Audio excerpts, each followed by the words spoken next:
Hello everybody, Mr.FrightNight here. Today's story is Behind the Wall.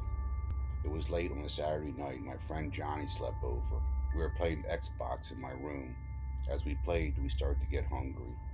We knew there was leftover pizza in the fridge, so we went downstairs, looked in the fridge, and the pizza was gone. Then the empty pizza box was on the floor. We didn't think anything about it, so we both made peanut butter and fluff sandwiches and went back upstairs. We played for a couple more hours and went to bed. The next morning, we went downstairs to have breakfast. My mom said, "Boy, you guys must have been hungry last night. All the pizza's gone." We both said we didn't eat it. We came downstairs last night and it was gone, and the pizza box was on the floor. She said it must have been your dad, so we didn't think anything about it. A week went by and Johnny slept over again. We had dinner together, and it was my dad's famous burgers. I don't know what he put in them, but they were awesome. He also made extra, so we can eat them later that night. So we went into my room and did what we always did, played Xbox for a couple of hours. The whole time I was thinking about those leftover burgers that were in the fridge. So we started to go down in the kitchen. We walked down the stairs. It was dark, so I went to turn on the light switch.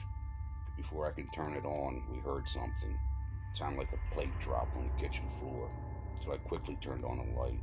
Then we seen something run into the hallway just past the kitchen. We both were terrified. Now my parents went out for the night. They won't be back to the next morning, so Johnny and I were all alone in the house. Not sure what to do, so we called the police. Now they came over, went into the house and searched, but didn't find anything. So then they left. Now Johnny and I knew we seen something, so we decided to stay downstairs and shut all the lights out. We hid behind the couch.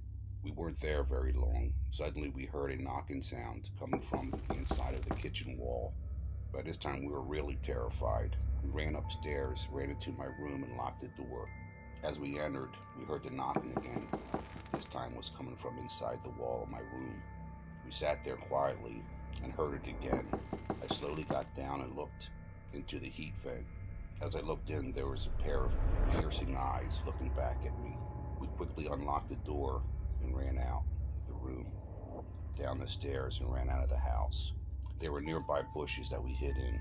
We both were so scared we couldn't hardly move. At the same time, we looked in the kitchen window, and there he was, a tall, skinny man eating my dad's burgers. After he ate, he just walked through the wall and disappeared. Don't think he wanted to harm us. He just was hungry. And to this day, the man still lives in our house behind the walls.